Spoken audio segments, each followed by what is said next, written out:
Customer threw food at me, saying know your place. Servant, my Michelin star certificate said otherwise. What? If the woman serving you your dinner was once the youngest Michelin-starred chef in New York, but you never knew it, Clara Thompson, at 35, bore the weight of her life in the lines etched into her face and the calluses on her hands. Her chestnut hair, once a cascade of vibrant curls, was now confined in a tight bun, stray strands betraying her exhaustion. She moved through the dining room of La Cille, Chicago's premier French restaurant. With a dancer's grace, her tray balanced as if it were an extension of her body. Her hazel eyes, sharp and observant, hid behind a practiced smile that never quite reached them. To the patrons, she was just another waitress, invisible until needed. To the staff, she was Clara, reliable, quiet, the one who stayed late and never complained. But Clara was more than that. Beneath the apron, buried under years of sacrifice, was a chef of extraordinary talent. At 26, she'd been the youngest head chef at Le Roer, a Michelin-starred restaurant in New York. Her dishes were symphonies of flavor, truffles that sang, sauces that danced, desserts that left critics speechless. Her Michelin star certificate, earned through relentless dedication, was her proudest possession, but it lay hidden in a locked drawer in her cramped Chicago apartment, a relic of a life she'd abandoned. 7 years ago, her world had crumbled. Her father, Henry Thompson, a retired schoolteacher with a laugh like summer thunder, was diagnosed with pancreatic cancer. The news hit like a freight train. Clara's mother had died when she was 12, leaving her and Henry to navigate life together. He was her anchor, her confidant, the man who'd taught her to chop onions with precision and dream without limits. When the doctors gave him months, Clara didn't hesitate. She left Le Roer, packed her knives, and returned to Chicago. The hospital bills were a tidal wave, and La Cille's tips, though inconsistent, were her lifeline. She worked double shifts, sometimes triple. Her culinary dreams shelved for the sake of the man who'd given her everything. At La Cille, no one knew her past. She didn't talk about it. It was easier to blend in, to be the dependable waitress who memorized the menu but never stepped out of line. Dreams were dangerous when you had bills to pay, and Clara had learned to keep hers locked away, like the certificate in her drawer. But late at night, when the restaurant was quiet and her father slept, she'd sketch recipes in a tattered notebook, each one a whisper of the life she'd left behind. The night was like any other at La Cille. The dining room hummed with the clink of crystal glasses and the murmur of conversation. The air carried the scent of roasted garlic, fresh herbs, and expensive perfume. Clara weaved through the tables, her feet aching in her worn black flats, her tray heavy with plates of escargot, coq au vin, and crème brûlée. She was tired, bone deep, tired, but she didn't let it show. She never did. Then came table 12. 4 men in tailored suits, their voices loud and entitled, their laughter grating.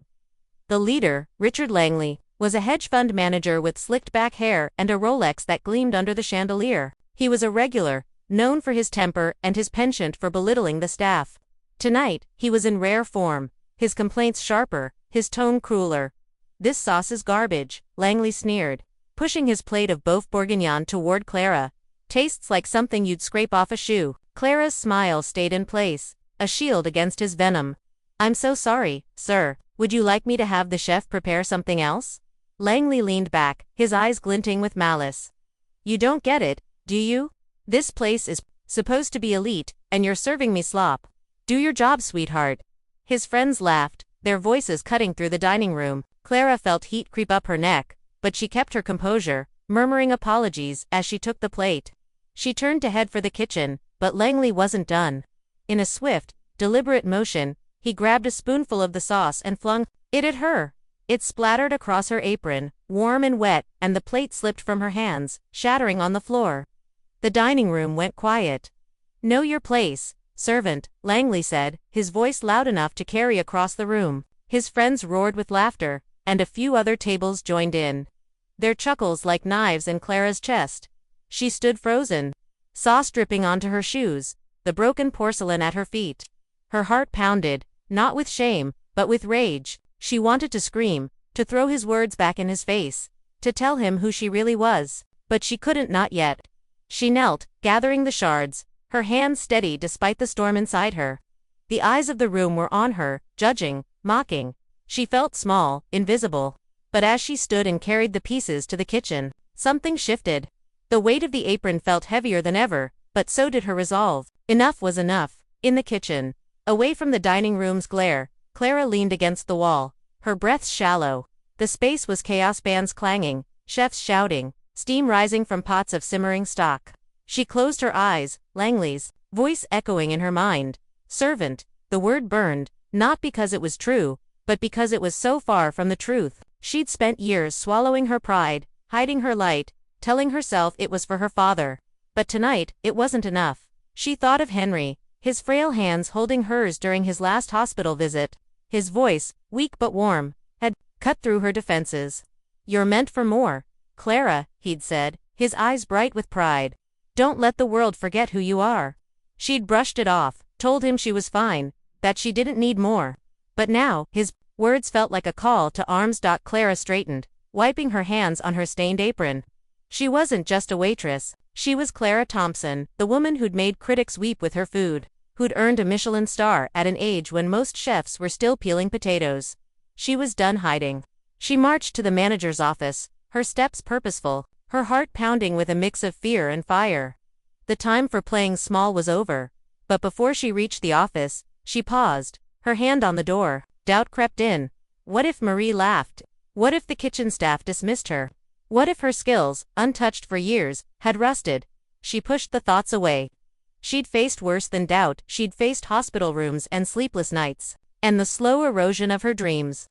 She could face this. Marie, the manager, was a no-nonsense woman in her 50s, with sharp eyes and a sharper tongue. She'd always liked Clara, though she'd never suspected the depth of her talent.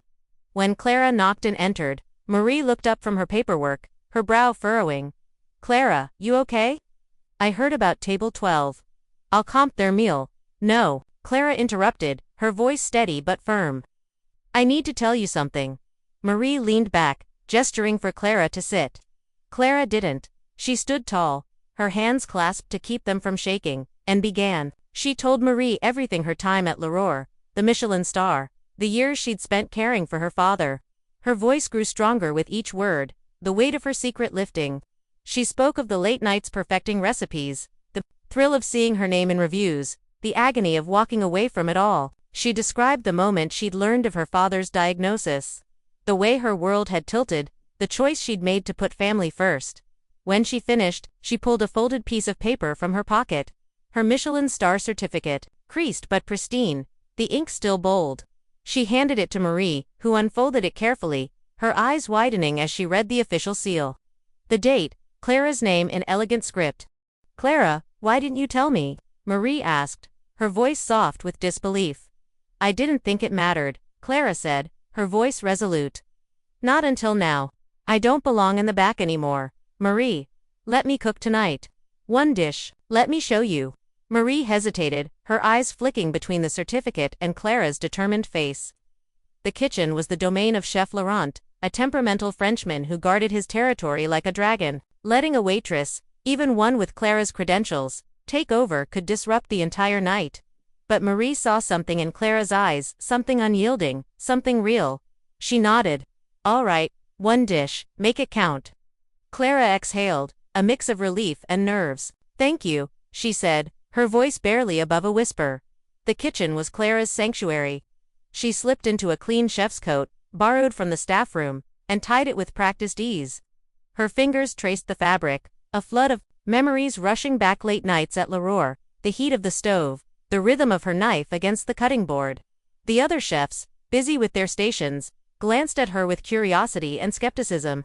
Clara, the waitress, in a chef's coat. They didn't know her story, but they would. She moved to an empty station, her movements calm but deliberate. She chose her ingredients with care. Fresh scallops, plump and glistening. A stick of butter, golden and cold. A bundle of thyme, fragrant and earthy. A splash of white wine, crisp and dry. A head of cauliflower, firm and white. And a handful of microgreens for garnish. Her signature dish, seared scallops with a thyme-infused beurre blanc, paired with a cauliflower puree. It was simple, elegant, and devastatingly precise. A dish that had once earned her a standing ovation from a room full of critics. The kitchen fell silent as she worked. Her movements were a dance, each motion purposeful, each ingredient treated with reverence. She didn't rush, she didn't need to. The other chefs, usually territorial, stepped back, sensing something extraordinary. Chef Laurent watched from his station, his arms crossed, his expression unreadable. Clara could feel his eyes on her, but she didn't falter. She was in her element, and nothing could shake her. She seared the scallops, the sizzle filling the air as they turned golden. She whisked the beurre blanc, the sauce emulsifying into a silky sheen. The cauliflower puree came together like a dream, smooth and creamy, a perfect canvas for the dish. When it was done, the plate was a work of art, scallops nestled against the puree, the sauce glistening under the kitchen lights, a sprinkle of microgreens adding a burst of color. "Take this to table 12, Clara said, handing the plate to a server. "Tell them it's on the house." The server, a young woman named Leela who'd always admired Clara's quiet strength, nodded. "You got it," she said, a spark of excitement in her eyes. Langley's table was still loud, there, laughter grating. When the dish arrived, he sneered at the plate, assuming it was another attempt to appease him. "What's this supposed to be?" he muttered, but his fork hesitated. The aroma hit him first, rich buttery, with a hint of thyme that promised something extraordinary. He took a bite. The room seemed to hold its breath. Langley's expression changed.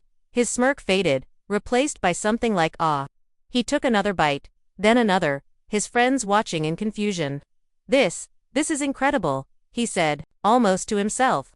He waved Clara over, his tone softer now, but still tinged with arrogance. "Who made this?"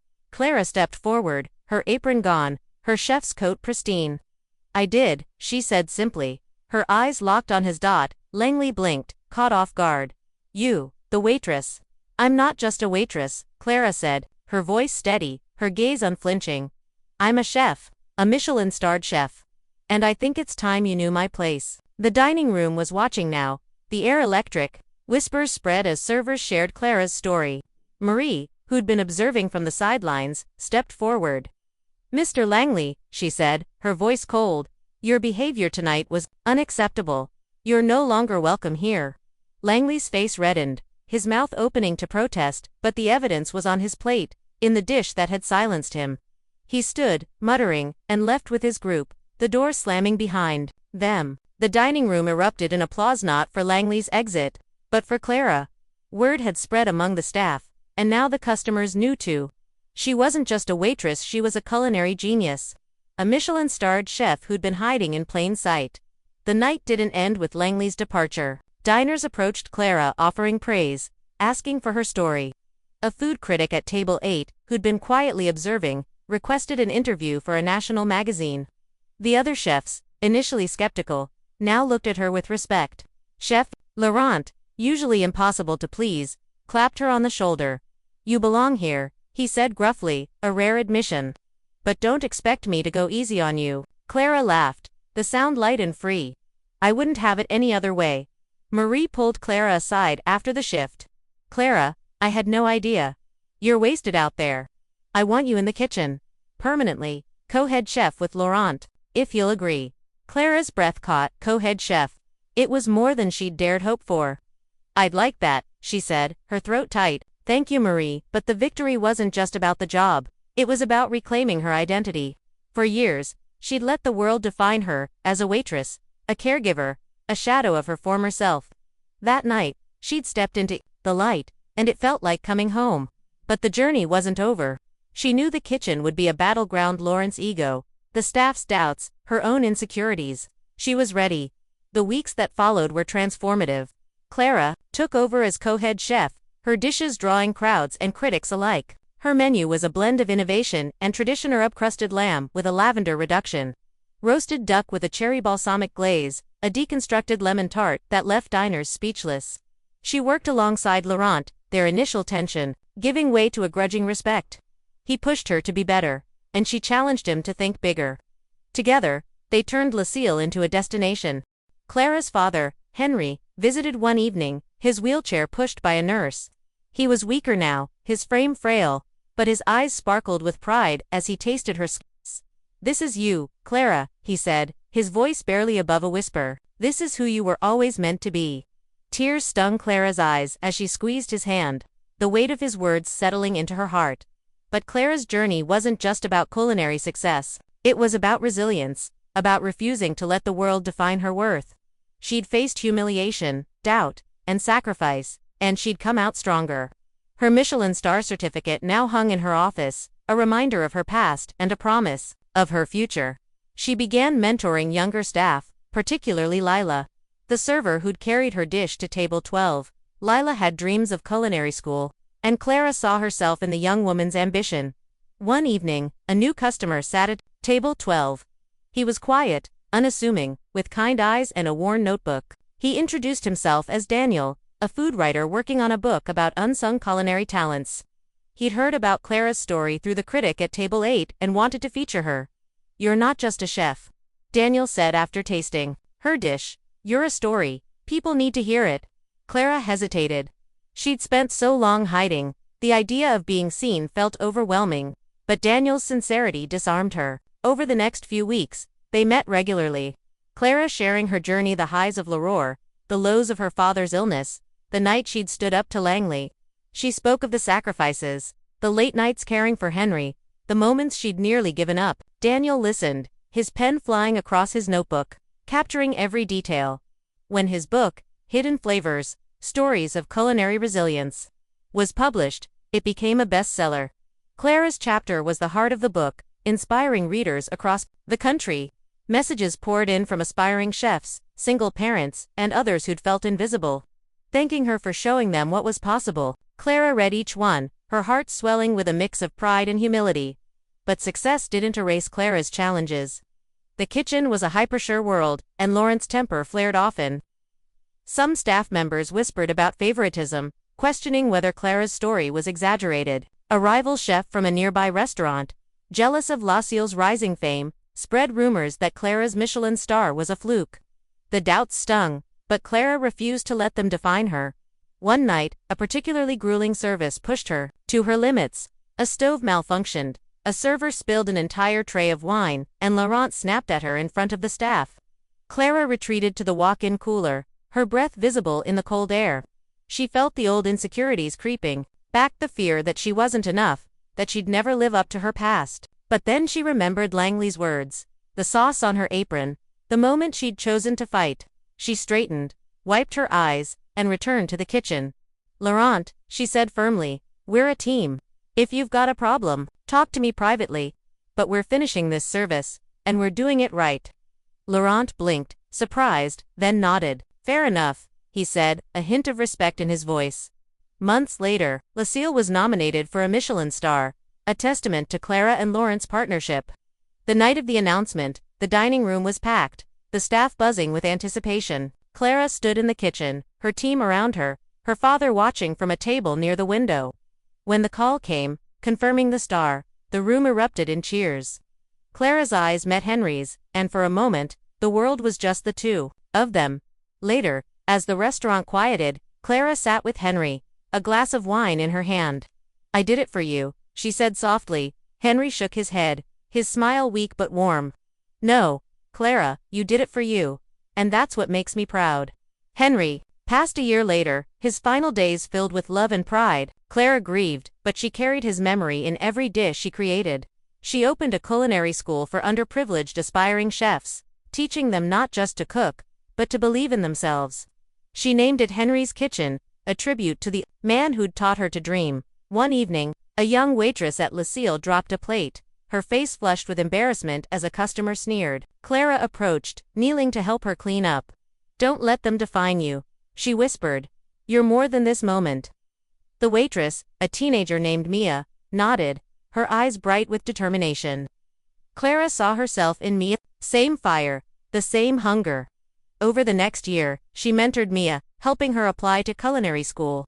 Watching her bloom into a confident young chef, Lucille became a beacon of culinary excellence. But Clara's true legacy was the people she inspired. Her story spread beyond Chicago, touching lives through Daniel's book, her school, and the dishes she created.